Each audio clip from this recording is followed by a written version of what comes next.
So we're going to shift gears now, and we're going to talk. Let's go and understand the basics of an airfoil, how the airfoil works.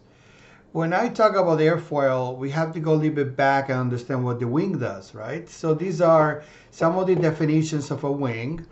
First of all, when we talk about the wingspan, we are speaking from the tip to tip of a wing. That's a span, regardless of if it's swept forward or swept back or straight wing. Just from tip to tip, the total distance. The chord is nothing else than the distance from the leading edge to the trailing edge. When we say leading edge is the location where your airfoil first interacts with the wind, right? So if it's going to touch the wind here, then this side over here will be the leading edge. And then if it and this is the spot where the airfoil, flow comes and leaves, and comes like this and leaves on this side. So therefore, this is called the trailing edge. Okay. And many times it's a short.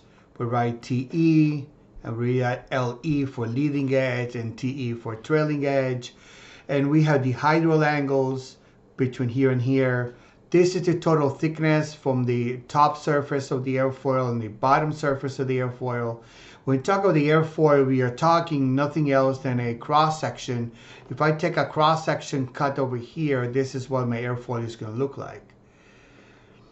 So let's further understand what happens here. Typically, we got a couple of things that happen here. And here, the one thing is this angle here is called the swept angle. Okay, and usually it's given by big lambda. So it is the swept angle. This is the chord at the tip. This is the chord at the root. CT chord at tip.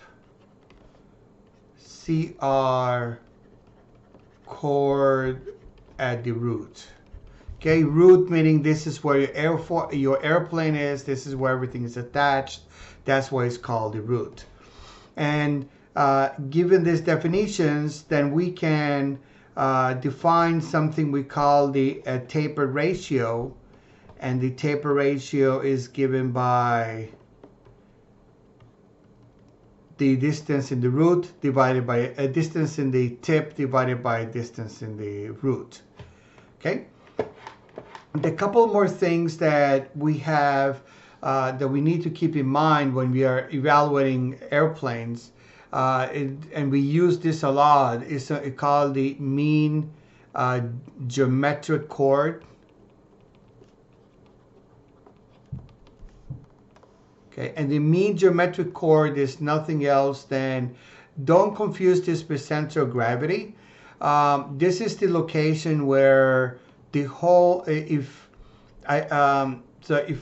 my C is a function of Y, okay, it's a location where the whole, it's a geometric location where my chord can be located, the centroid of my chord can be located at, okay? So you have the span, then you divide this by half of the span, and then if you do this, this is nothing else than C over B, okay?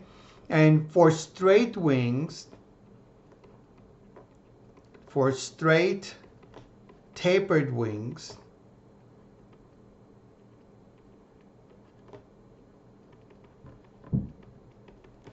your CG can be written in a very nice compact form. Divide this by 2, and this is equal to CR over 2, 1 plus lambda. Okay? There's another quantity that we use a lot as well, and is called the mean aerodynamic chord. Mean aerodynamic chord. Okay, So again, this is the chord that we are talking about, right? This is the chord. So we are talking this distance. So the geometric is the location where where I can take all these chord lines and put them in the average. Maybe here will be somewhere over here. Now the mean is different. The mean is saying I'm going to take them all, I'm going to divide them by the total, and that would give me what is the average of it. Okay, so that's where you see bar and b over 2. And now we take this function of y, we square it, dy, and we divide by the function dy, and this actually ends up being nothing else than 0b over 2 cy squared dy.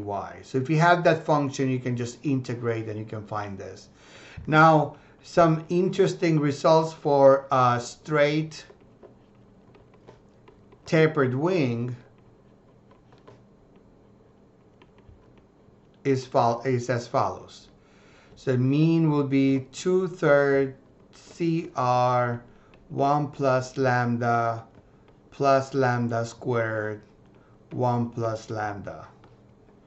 Okay, and you can see that if we say non-tapered, then this will be 1, so you get 3. 3 cancels with 3. This will be 2. 2 cancel with 2, and this is equal to the root, which is actually equal to the tip. So it's all the same. Okay, so another thing, couple more things that we have to define here. So we call it camber. Camber, the lower camber, the upper camber, is a straight line that I can take from the leading edge to the trailing edge. I can draw this straight line, and then that's the chord, and the distance on the top is the upper camber, and this distance at the bottom is the lower camber. This is total thickness. This is the angle of attack. It's the angle in which your wind is actually hitting your airfoil. And one more thing is the aspect ratio. The aspect ratio is important. This helps us with design airplanes based on the aspect ratio. And the aspect ratio is given by the following equation. Okay. Now, the big question is how the airplanes actually fly. Why do we actually have lift in the first place? It's because at the upper portion you have a upper pressure, and you have a pressure at the bottom, and the pressure difference is what generates that lift. And we saw that when we did the pressure difference over a cylinder with circulation. We saw that it generates lift, right? So it's the same idea here. And we're going to show that that's how actually we're going to derive everything. So lift over your span, your span area is nothing else than delta P would be PL minus PU. This will be total lift acting on your system.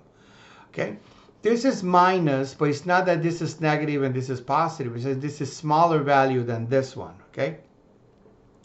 So another thing that there are a couple things that we keep in mind as well. This is what we call the aerodynamic center. So if I can place all my loads in a location where has zero moment, right? There's no additional moment applied. These lift and drags don't generate additional moment. This is called the aerodynamic center. And this is lift, this is drag, this is aerodynamic moment, and this is the aerodynamic center. We're going to find what this value is for different aircrafts, and we use that information a lot in the design of airplanes. So another thing that you keep in mind, that your lift is actually equal to 1/2 rho v squared, your span area times CL. CL is a lift coefficient. This is the drag coefficient, and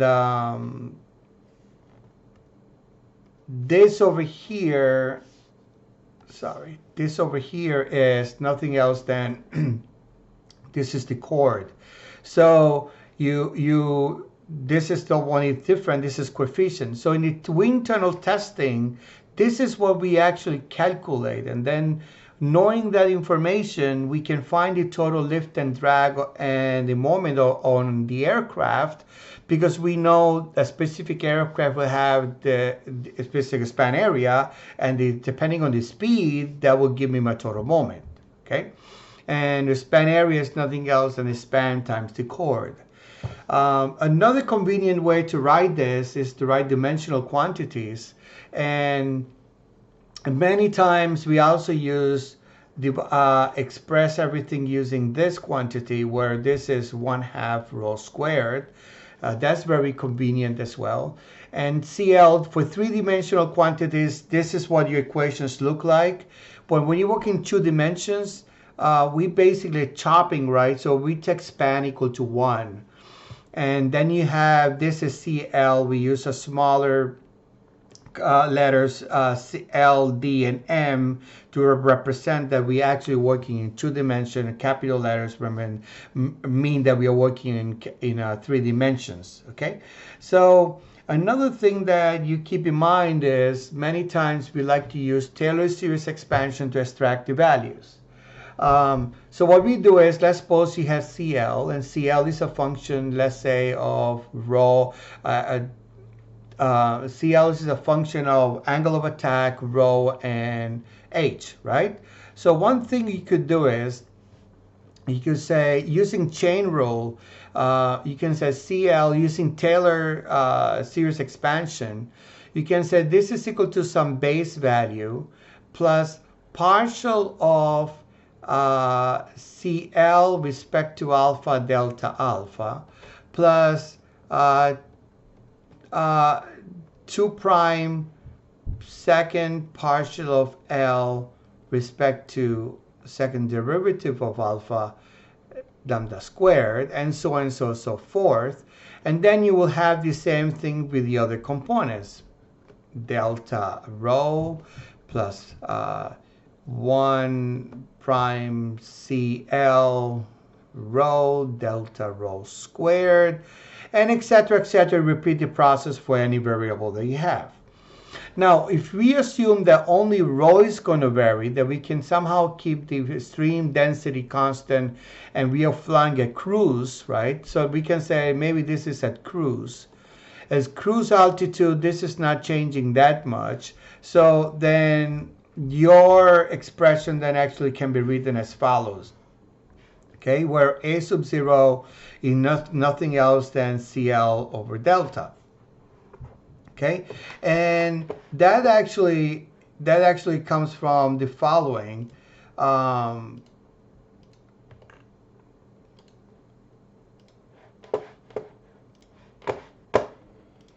So it comes from the wind tunnel data. If we take a bunch of data points, and we find that this is what we call this is the stall speed. This is stall. This is what we know as inverted stall. This is the location where aircraft actually loses all stability because the boundary layer is gone. So therefore, there's no way to keep your airplane flying. In that particular location, this is where the stall speed is. We never want to get that close. So in the strict sense, we take these data points, we got those data points all over the place, and then we can do a fit, a linear fit from this point to this point is a line fit, and that line will be A sub 0 delta CL, and we do a linear regression. This is what we do, linear regression. Okay, that's how we find these values. Or this is actually given by the derivative of this. So alpha sub 0, where this intersects, does not intersect at 0. The value where it intersects is L sub 0. This value, which we typically know, and A sub 0. This is your base value from which your airplane is actually designed and is flying. So a couple of more things before we wrap up this section. You have to keep in mind that this is what your airplane looks like. This is your chord. We're going to call this point A. We're going to take a moment about this point. And let's suppose arbitrarily I can move that point somewhere else. We're going to call this point B. And we're going to take those moments about those 2 points, the loads upon about at A and loads upon B. All the moments are taken about this point, taking moment about this point. This is the point O. And what you should know is that your lift and the drag, they should be identical in both cases, here and here, but your moment will probably change, right? It makes sense. So I have moment at A, I have moment at B, and these two are the same. So I'm going to say this is equal to this. I'm going to equate these two. So I take all this equation and I bring it over here because these are the same, and I equate, and I can find this nice little equation here that's going to be very useful as we move forward. Okay, this is just a simple sum of forces in X and Y and taking a moment. So we know that your L and your drag, your lift and your drags are the same. And for small angles of attack, if your alpha is small, this is approximately 1, this is approximately alpha. We can replace everything in here, and this is what this is equal to. Furthermore, what typically happens is you want your lift is higher than your drag. So we could probably neglect this, and there's good assumption for the cases that we're going to solve in this class, but note that this term does exist, so you may have to carry it around in more complex problems. So it's all this just to come up with this nice little equation, nice simplified equation, or maybe written in terms of the coefficients. I like to write it like this. And this is the expression that we're going to use moving forward. Okay. So another thing that we use a lot is the aerodynamic center, and I already told you that is the location where the moment does not change with the angle of attack. So we're basically saying that your,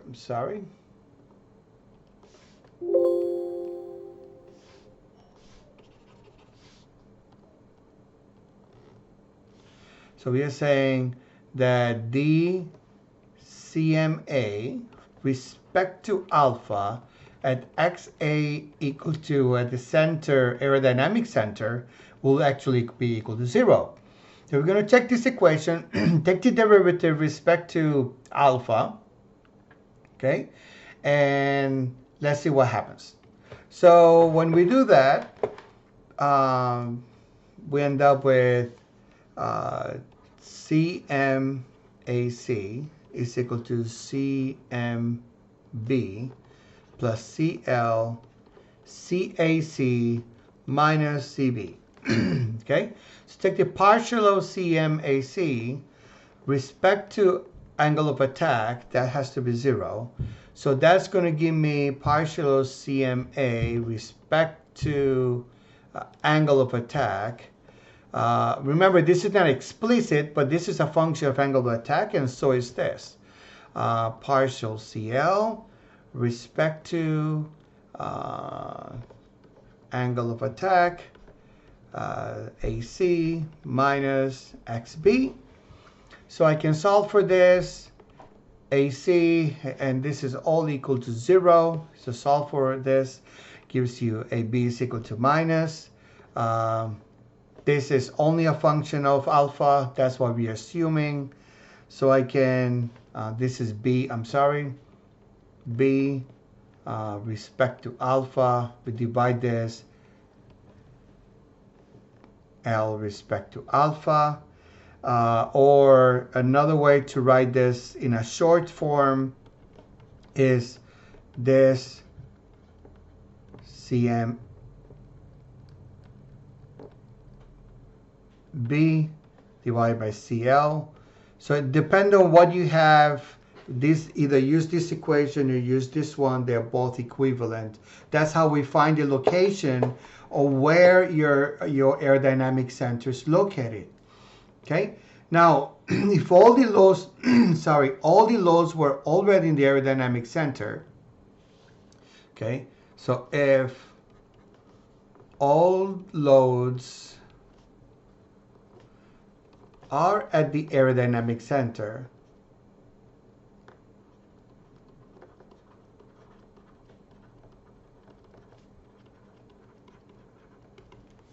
then XAC is equal to XAC minus partial of CMSE divided by CL has to equal to 0, and that just tells you the derivative of this MAC CL has to be 0, and we know that this is actually, I showed you the other form of writing this is dividing by CL, angle of attack, that has to be 0. The only way that can be 0 if this respect to the angle of attack is actually equal to 0. This equation is going to be very useful, very handy as we move forward. And then another location that's very important to us, this is center of pressure. So the center of pressure is given by, center of pressure is the location where the pitch moment is 0. And when I say pitch moment, I am saying that this is the moment that go up, make the airplane go up and down. Okay, this is center pressure. So this is B plus CL XCP minus XB is equal to 0. And then if by convenience we choose this, the aerodynamic center, right? Then we can say the center pressure and the aerodynamic pressure are related as follows.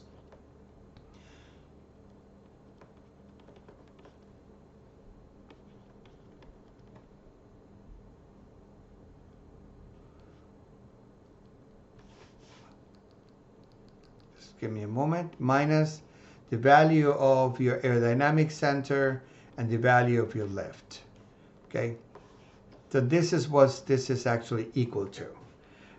This is how these two are related, and typically we have those values, so your problem, becomes quite straightforward. So a couple of more things as we wrap up this section. When we work typically with NACA airfoils. These are airfoils. This configuration was done way back in the 50s, 60s, where it became very useful and helpful for us to evaluate what happens with how to design an airfoil. So then if you have the Fourdigit series, is let's say an example 2310, so that the first two means is 2% of the chord. So we're saying the maximum chord, the upper chord, okay, is actually going to be 0.06 times C. And number 3 means that your maximum location of the chord line, the camber will be at the chord line 0.3. So you can see that this location that you can see immediately is maximum is located at 0.3 times C. And the maximum thickness is then 10, divide this by 100, that will be 0.10 times C, that's the maximum thickness. Then the 5-digit airfoil is a little bit different. So basically, the first one is the design coefficient. So you just say is 2, then the next number is 3, is 3 over 20, and that gives you 0.3. So it tells you the coefficient of lift is 0.3. The second one tells you the location of the maximum camber. You divide this number by 30. So if P is equal to 3, then your camber is equal to 3. So it's at 15%. So it's 15% of the chord. That's the location of maximum camber. And this is 0. That means that the camber, normal camber, 1 means that's flex camber. So this is normal, meaning this is a straight line. Flex camber will be if it's kind of tapered, something like this. And then a maximum thickness is 0.12, so that will be 0.12 of the thickness of the chord.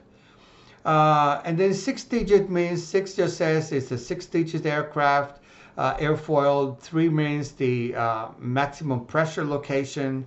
So the maximum pressure location is 0.3 times the chord. 2 means this is 0.2 of the design drag coefficient. 2 means it's 0.2 of the design lift coefficient, and the last 2 numbers represent the maximum thickness will be in the airfoil. So depending on the series that you use, they give you useful information. And these are just some basic fundamental stuff in order to understand how the airfoils and airplanes are, wings are designed, and because wings are the ones that carry most of the, are responsible for the lift and the drag of your aircraft.